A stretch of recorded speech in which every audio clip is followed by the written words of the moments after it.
Good morning.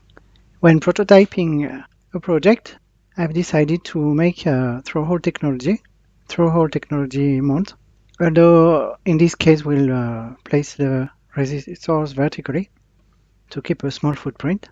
Could use 1206 surface mount as well. This is a magnetic pulse detector. We have a motor shaft with a magnet, and we will have an inductor mounted outside the board. And through this circuit, we'll detect the pulses for each rotation. On the output signals, we will have an analog signal and a digital signal, and we can count the pulse and calculate the rotation speed.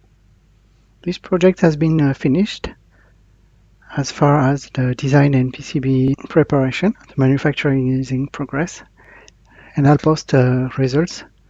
And this is Jean-François from Chrysalide Engineering, sharing this project with you all.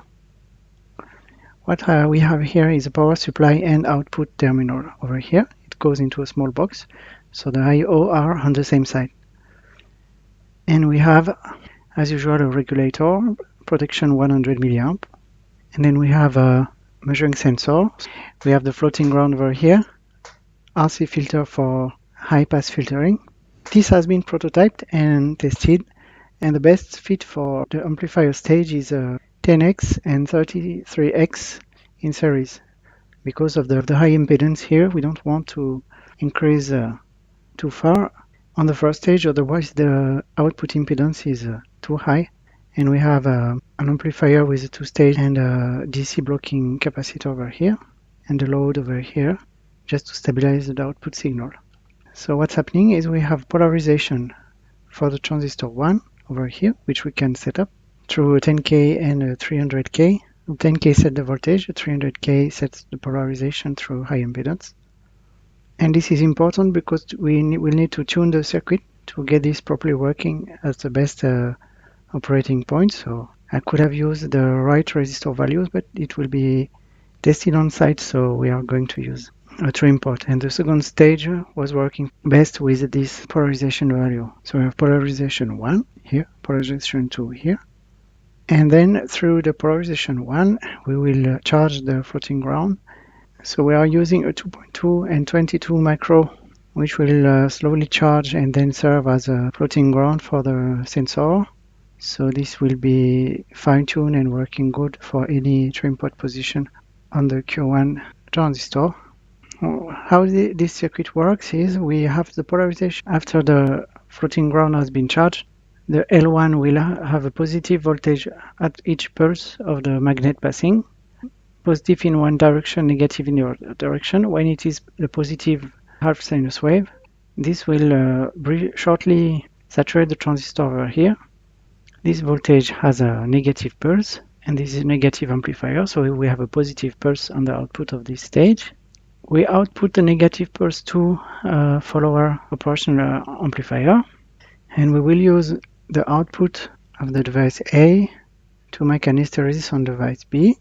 So we have the voltage output low impedance on terminal, voltage output from the transistor stage on test point, and hysteresis sort of Schmitt-trigger gate making a voltage out Schmitt-trigger signal that we output also on terminal. So on terminal we have the analog signal and the Schmitt-trigger signals. These values have not been tested in the field. What we do if we want to use this G1 as a power supply LED and a voltage reference LED, we want 1.65 volts at 2 milliamps, which we have with 5 volt supply.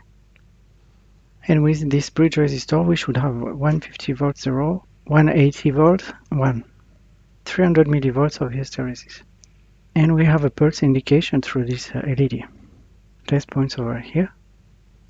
That's the complete circuit, very easy. It has been tested and is working well. We have pulses of about 5 volts for 600 RPM magnet passing at about 5 millimeters from the coil. So if we have a 470 micro here coil, we put a strong magnet passing over 5 millimeter. The speed is about minimum detection speed, 1 meter per second, more or less. When the magnet goes on the shaft, it will be from 200 RPM to 800 RPM.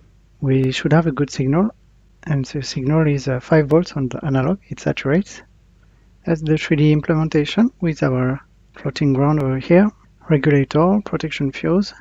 The L1 is only a terminal to plug an external sensor, which is just a coil, externalized coil.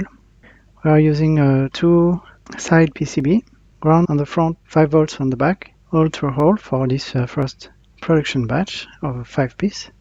Our 2 transistors, this has been packed as much as possible. Our 2 LEDs, the combined power and VRF LED, and the pulse signal LED. So we go from left to right. From the power supply, the 2-stage, the trigger, schmitt-trigger, voltage ref, and polarization under. Back from this side to the other side through the back side. 54 by 26 mm, it should fit into one of the small package box I'm using. That's all for this project. It's supposed to be wired on microcontroller with a 5 volt supply to analyze and calculate the speed and check an overspeed or underspeed. That's a regulation system.